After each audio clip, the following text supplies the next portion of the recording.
请允许我辩解一下，我对尼康其实没有任何意见。我尝试做过很多次它的评测，D750、850、Z6还有 Z7。当初我大学时候花精力拍的样片、特写甚至稿件，我都留着，但是从来没有发出去过。到了现在，也都没了意义。这些内容最终烂尾，让我自己也非常难受。但原因很简单，影视飓风专注于视频的功能，确实你能用这些机型拍到不错的视频。但是当我从评测的角度来审视这些相机的时候，我发现我真的很难找到尼康在视频方面值得夸赞的亮点。毕竟 Z6、Z7 这些旗舰机型当时连 log 都没有内录选项，如果你想外录 RAW， 你甚至需要把相机送到线下店去付费再去升级才可以。这和同期的佳能、索尼、松下、富士产品比起来，真的有一点离谱。那我想着，也许尼康还会需要一些时间才会在视频功能上追上别的厂商，或者残酷一点被淘汰。但超越这个词，说真的没有在我的脑海里面和尼康关联起来。然后 Z9 来了，我的脸就肿了。初代 Z9 的视频性能已经足够让我惊讶了，但在发布6个月之后，今年的4月20号，尼康扔出了 Z9 的 2.0 固件。在我从业的8、9年里，我从来没有见过一台相机能因为一个固件而改变这么多，让我彻底重写了我的整一个评测稿件。这次固件的更新之大，以至于很多人直接把它叫做 Z9 Mark II。我打心底里真的挺认可这个看法的，因为它就是这么夸张。现在的 Z9 才是真正的完全体，昭示着尼康这头巨兽的苏醒。那我也没有任何理由再不出这个评测。那虽说疫情让我们很难外出拍片，但我们尽了最大的可能去用 Z9 拍摄了一些美好的画面。毕竟这样才对得起 Z9， 也对得起你的等待。这期视频注定会比较长，所以希望你能找一个舒服的地方，戴上耳机，来享受我们首期尼康的评测 Z9。Here's to starting over. Here's to starting over.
只要是对 Z9 感兴趣的人，我想在有一点上都会达成一个共识，那就是尼康在供应链的管理上显然有一些问题。在发布这么久之后，包括我们自己在内，想买到一台原价的 Z9 现货真的是难于登天。那一个只能活在视频里的优秀产品，那能有什么用呢？这就是我能想到的 Z9 目前最大的缺点。那通常在评测里面，我不会先讲续航还有稳定性，但 Z9 在这两个方面和竞争对手比起来，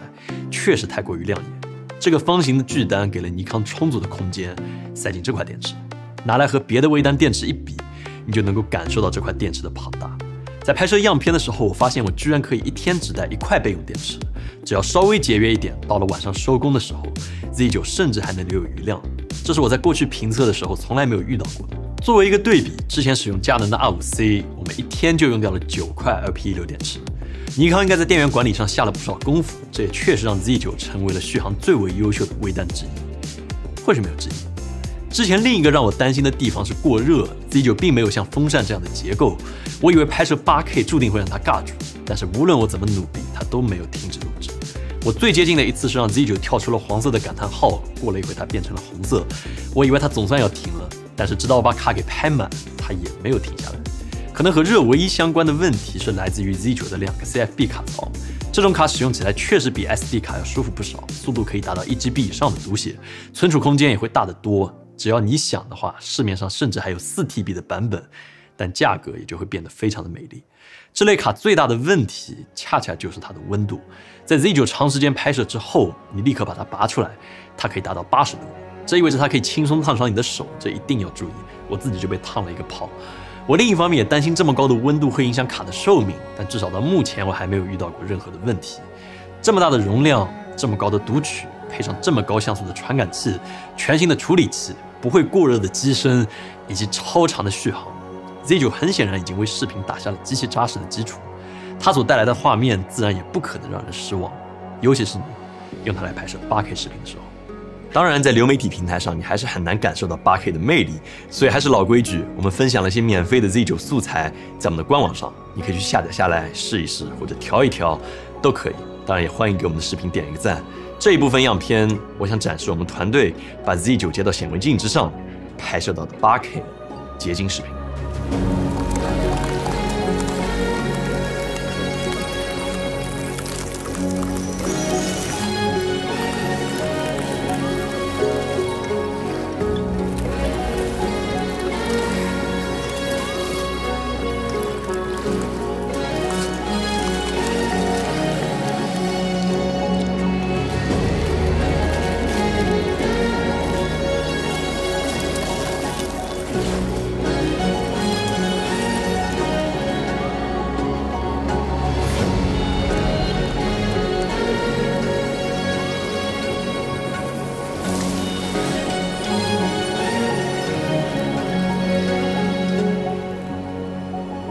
8K 在经过各家厂商这么多年的宣发之后，用户也都算是看明白了，这是一个看着特别美好，但是实际上具有非常多附加条件的功能。最为明显的限制，莫过于存储还有算力，拨得动的就存不下，存得下的就会拨不动。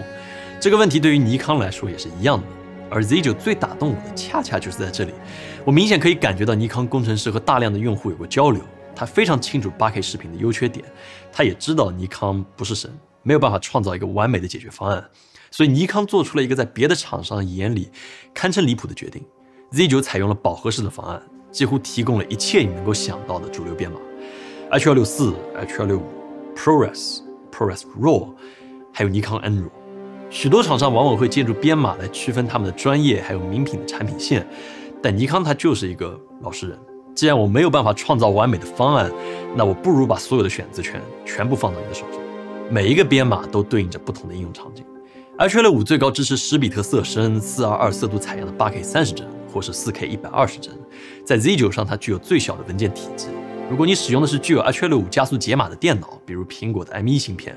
那这就是我最推荐的格式。但如果你的电脑不是这样， H.265剪辑的时候的卡顿一定会让你顿足捶胸，几乎是在一个不可用的状态。那这时候尼康为你准备的第二个编码就会开始发光发热， ProRes 422HQ， 这个由苹果开发的专业编码也出现在了 Z9 的菜单里面。它的优势就是顺畅的后期流程，你不需要转码，你不需要做代理，你都能够丝般顺滑的播放素材。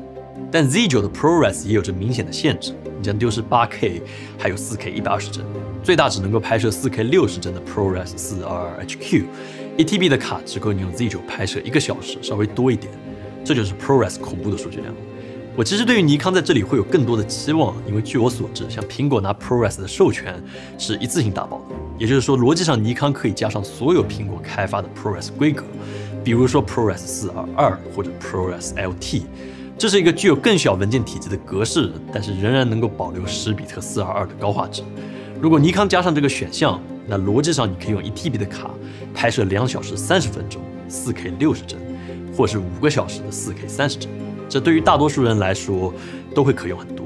我希望能在 3.0 固件看到这个选项，但尼康官方没有给出任何消息。在使用这些编码记录的时候，有2个选项是一定要关注的。一个是这个扩展过采样的开关，它代表你是否开启了 Z9 的超采样。如果你关闭这个功能，那 Z9 就不会用到这个传感器的所有像素来成像。那虽然都是 4K 的文件，但是你应该可以看到这个功能对于解析力的巨大影响。另外一个重要的选项叫做图像区域，在这里你有 FX 还有 DX 2个选项。开启 DX 之后，你的画面会有 1.5 倍左右的裁切，但它不是一个单纯的放大，因为即便经过裁切之后， Z9 的传感器剩余区域仍然具有 5.4K 的像素量，你还是可以使用超采样获得一个 4K 的更加锐利的画面。裁切产生的画质影响有，那当然有，但是除非在特别高 ISO 的情况下会比较明显，别的应用场景我觉得我完全可以接受。尼康在 Z9 上面提供了太多的选项，那相比一些产品发布之后，让我带着一个很高的期望，然后不断的失望往下走。Z9 让我对它的好感是慢慢增加的，因为它说到做到。理论上 Z9 的视频画面在这些参数还有功能的加持之下，应该没有任何硬伤了，对吧？都这么强了，但是它有。动态范围是构成电影感的重要参数之一，你会希望相机和人眼一样，同时留住高光还有暗部的细节而不过曝，所以 log 曲线就被开发了出来，尽可能的把这些东西都给留住。索尼有 S-Log2、S-Log3，佳能有 C-Log2，还有 C-Log3，松下有 V-Log， 而尼康有 N-Log。那也许我说的会有一些激进，我觉得尼康 N-Log 并不是一条好的曲线，它在很大程度上限制了 Z9 的发挥，因为这条曲线本身只能承载12档的动态范围，即便 Z9 有更大的宽容度，也不得不扔掉那些更多的信息。而更重要的一点是 N-Log 有一个祖传的问题，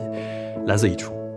我曾经在使用尼康 Z6 拍摄的时候就遇到过，画面的蓝色部分会非常容易出现这样的溢出现象，但是没有想到在 Z9 上面这个问题仍然存在，后期你基本没有任何办法去补救它，因为在成像的时候它就已经被烧进去了。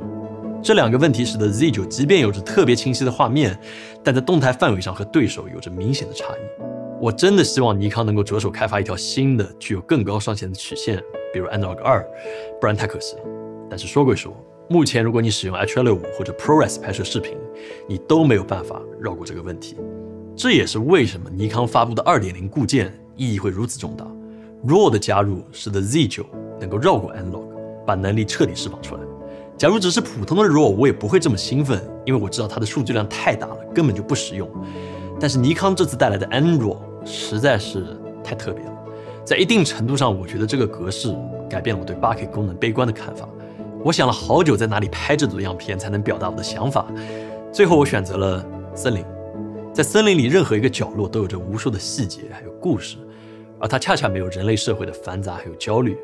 我很享受这种逃离社会的感觉。对啊，如果你有着烦恼或者焦虑，我会强烈推荐你去森林看一看，拍拍东西，你不会后悔的。尤其是当你拿着一台能够内录 8K 60帧 RAW 的相机走进森林的时候。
其实 Z9 所录制的 RAW 是超过 8K 的，准确来说是 8.3K， 帧率也提到了60帧，色深达到了12比特。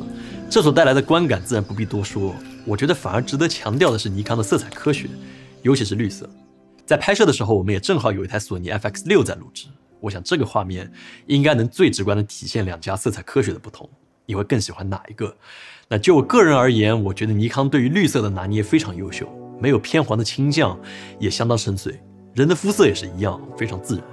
那因为你录制的是 RAW， 所以在后期进入达芬奇的时候，我会先选择把色彩空间设成线性，随后转换成阿莱的 log 曲线，再用阿莱摄影机的流程把它还原到709正常的颜色，再来处理。那这样一来 ，Analog 的限制就被彻底绕了过去 ，Z9 的宽容度也能被完全释放出来。当然 ，Z9 没有像佳能 C70那样的双增益传感器设计，动态范围还是有着差距，但相比之前 1.0 固件，会有一个明显的改善。尼康 N-RAW 这个格式最为特殊的地方，其实是它的压缩效率，还有兼容性。那也许我应该先讲一下 Z9 同时配备的 ProRes RAW， 这样才能更好的反衬出 N-RAW 的强大。即便是由苹果操刀 ，ProRes RAW 在今天的地位仍然非常尴尬。在 Z9 上，你最大能够录制 4.1K 60帧的 ProRes RAW HQ， 但是数据量会轻松突破半小时1TB 的大关，这在我看来属于一个完全不可用的硬件状态。这不是尼康的锅，所有使用 ProRes RAW 的摄影机都有这个尴尬的情况。而且最麻烦的是 ProRes RAW 对于达芬奇完全不兼容，对于 Premiere 也只是部分兼容。凡是你体验过一次它的流程，你就会想原地自爆。毫不夸张 ，RAW 的最大优势也就是调色，也会因为这些兼容性的问题而丧失殆尽。那尼康把 ProRes RAW 加上的原因也非常清晰，他知道 N-RAW 会更强也更好，但是目前还没有适配所有软件 ，ProRes RAW 可以先拿来当一个备胎。可是即便适配都没有完成，我也会义无反顾地选择 N-RAW， 因为它在文件体积还有画质上找到了那个平衡点。如果你选择拍摄 8.3K 25帧的 N-RAW 画面，1TB 的卡可以拍摄85分钟。哪怕是 8.3K 的60帧，你也可以获得40分钟左右的记录时间。虽说文件还是不小，但这已经是行业里能和佳能还有 RED 这些顶尖的压缩 RAW 厂商比较的体积控制。尼康还提供了一个更高码率的模式，我也做了一些对比，但除了文件变大了60%，我真的看不出什么明显的区别。所以如果是我的话，应该会一直待在标准的码率。我其实期望 Z9 的延时摄影也能够拍摄 N-RAW， 但是目前并没有这个选项，甚至这个功能都归纳在摄影的菜单栏里面。这意味着你还是需要打开 Lightroom 走完全不同的调色流程去处理你的延时视频，是一个遗憾。视频拍摄 RAW 的优点真的有很多，你会有更好的画质，你可以在后期调整白平衡，你能够拥有宽广的色域，调色空间也会变得无比巨大。但兼容性确实是 N-RAW 目前的死穴，在今天只有 EOS 和达芬奇支持导入 N-RAW。Adobe 还有 Final Cut 目前都没有兼容的消息，即便是已经兼容的达芬奇，因为 N-RAW 还没有支持 ARM 架构，所以如果你使用的是 M1 芯片的 Mac， 你必须要使用兼容模式才能够正常播放，运行和渲染的效率也都会低不少。那这时候尼康藏的另一个功能反倒是有了价值，在你拍摄 RAW 视频的时候 ，Z9 机内会自动生成一个 1080p H.264 的视频，这就是代理文件。你在后期可以一键把这些代理匹配上去，这样在剪辑的时候将不会有任何卡顿。只要在调色还有导出的时候，记得把它换回 RAW 文件也就可以了。本质上，尼康已经把 RAW 的工作流程给彻底跑通了，但兼容性注定会花费他们更多的精力还有时间。现在在达芬奇里 ，N-RAW 还有一些很奇怪的解码问题，有时候在高光部分会出现这样的黑点还有横纹，有时候会出现撕裂和锯齿。那虽然不是很频繁，但是这些问题都是不可接受的，尼康也需要尽快去解决。RAW 这个话题本应在这里就结束了，我们讲的也够多了。但有意思的一点是，我们在测试这些 RAW 文件的时候，我们发现 Z9 居然有一个官方从来没有提过，但是却非常重要的功能 ，Z9 居然有双原生 ISO。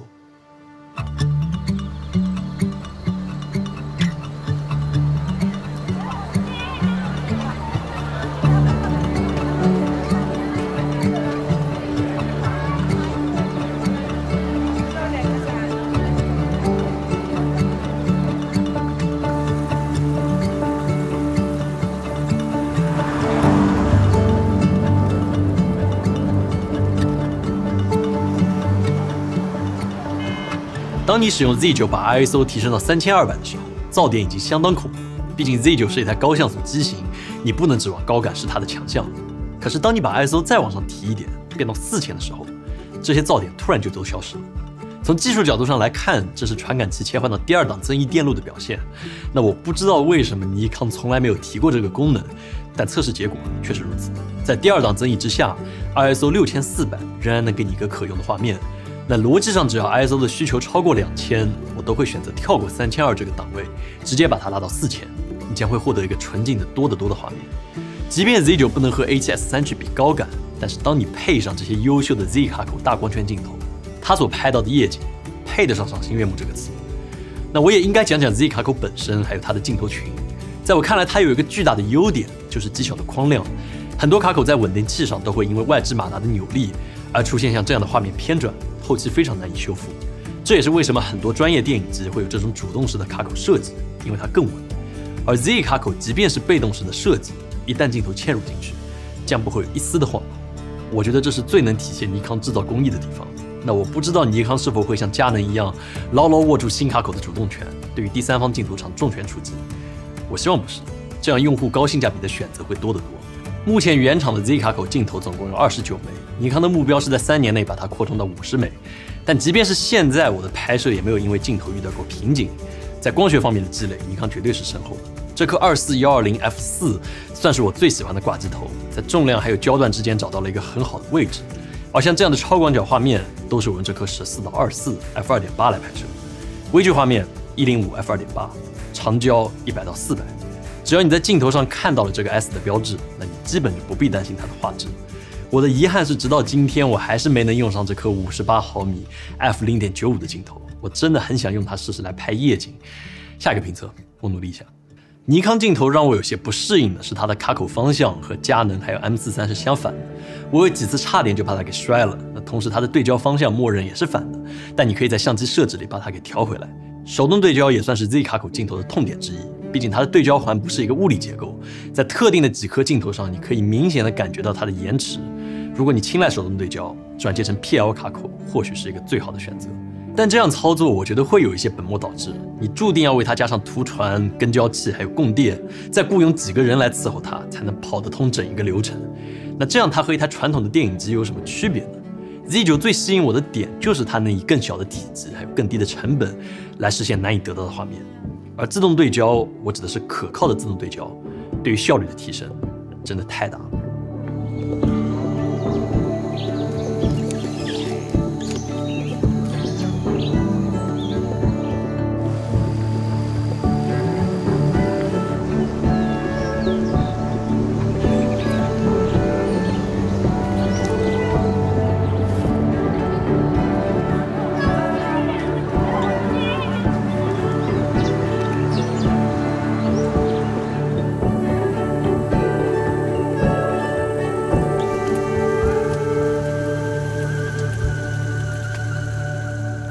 在我看来 ，Z9 的自动对焦已经处在了一个相当可用的状态。即便有时候反应会稍微慢一点，但一旦锁上人的面部或是眼睛，你几乎不会看到任何丢焦的现象。面对鸟类或是动物也是一样，我可以完全信任它的这个小方框。可以说 Z9 的自动对焦大大提升了我单兵作战时候的成片率，无论是 8K 60还是 4K 120帧，它的自动对焦都可以保持开启。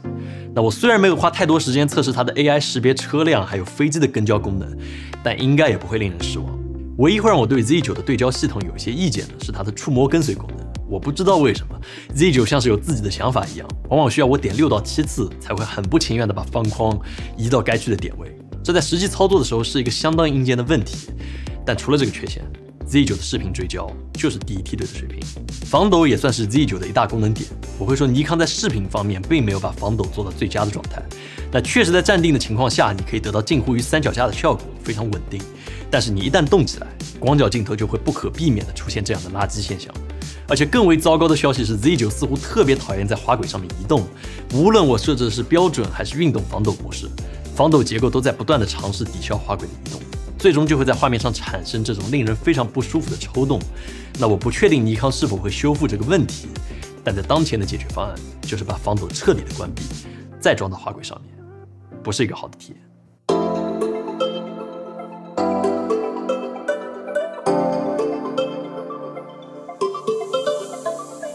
最后，我们再回到 Z9 本身的设计。在手持拍摄方面，我甚至很喜欢 Z9 的方块机身，因为重心靠近中下部分，长时间握持也不会疲劳。只不过影视拍摄你注定逃不过稳定器还有三脚架，因为底部 Z9 只有一个螺丝孔，再加上这个超高的机身 ，Z9 快装板松掉的可能性会比别的机型要高得多，镜头也会容易出现抖动。那这也是为什么兔笼基本上是 Z9 的必需品，至少能够扩充一些螺口。Z9 配备的这块3.2英寸210万像素的触摸屏其实非常不错，锐利高亮，在日光下仍然能够看清。转轴也设计得非常聪明，是一个4向可调的结构，在很多特殊机位用来拍摄都非常方便。但有一点遗憾的是，它不能180度翻转，在拍摄你自己的时候，必须要外接一块监视器。但是我想用它来拍摄 vlog 的人，应该也是屈指可数。Z9 在硬件端很好的处理了外接监视器和机身屏幕的关系，可以始终同时两个都亮着。这是一个看着非常小，但是大多数厂家其实都没有做好的功能，非常影响拍摄。接口上 Z9 除了全尺寸的 HDMI 音频输入还有输出、千兆网口，还有一个支持 PD 协议的 Type-C 接口。那我们实测这个 C 口的充电功率可以达到15瓦，还算不错，但可惜这个接口没法实现外部的 SSD 录制。那菜单可能是我唯一能吐槽比较多的地方。对于视频拍摄来说，它真的有一些混乱。即便尼康分出了摄影和视频2个板块，甚至加上了一个物理按键，但许多设定仍然会出现在第3个目录的子菜单里面，比如波形图或者对焦控制都藏在菜单的深处，学习成本也会变得非常的高。那你当然也可以利用 Z9 机身上大量的按键来映射一个快捷操作，但客观来说 ，Z9 目前的视频菜单和索尼的专业菜单有得一拼，而这并不是一个褒义的词。同样的，在一些视频监看功能上 ，Z9 也或多或少有一些问题。那最明显的是在拍 RAW 的时候，它的示波器和画面会出现对不齐的情况。波形图上看着正常，但在屏幕上就已经爆掉了，会有一定的误导性。示波器也没有 RGB 分离模式，会比较难以控制色偏，诸如此类的问题还有很多我可以列举。那其实我很难来吐槽这些东西，因为尼康已经给了太多。许多相机都会出现这种开一个功能，另一个功能就必须关闭的情况，比如升格或者自动对焦，比如超采样或者60帧。但在 Z9 上面，你会发现你很少有这种纠结，它就是把功能都放在你的面前，无论你怎么组合，这都是你的自由。讲到这里，我们已经接近这期评测的尾声。我不知道你是不是喜欢看这种事无巨细的长评。Z9 的特性，我觉得没有必要再来一一列举了，它就是一台接近完美的水桶机。我很少有这样的评价，但 Z9 值得。没有牙膏，没有阉割，在它身上你只能看到尼康拼尽全力的样子，毫无保留。它的出现彻底证明了尼康的实力，也让尼康在视频市场成为了一个不容忽视的强劲选手。我真的很喜欢评测这种让我自己感到兴奋的产品，本质上我们团队会把它当成一个小的纪录片来看待。我们聊的也不只是这个产品本身，更多的是和你一起来做这个时代还有这个行业的见证者。技术它注定会不断发展， Z9 的参数也将会慢慢变得稀松平常，最终走向淘汰。但我希望若干年以后，如果你和你的孙子聊起来2022年的生活，你能够一拍脑门说，那个当年那个叫什么影视飓风啊，做过一个尼康 Z9 的视频啊，爷爷还挺喜欢的。那个时候你看啊，8K 都还没普及，RAW 视频还是个稀罕而已啊。你看现在手机都能拍32K RAW 了啊，这个时间过得真快。哎，老了，演了个独角戏。我是说，如果这个场景真的出现，那我会觉得我们的存在是有价值的。至少这个时点的我们，阴错阳差的和 Z9 一起活在了你的记忆里，成为了你历史里面的一颗小尘埃。如果你喜欢这个视频的话，也欢迎分享给你的朋友。无论买不买 Z9，了解一下影像行业的趋势，总是好的嘛。那么我们下次再见。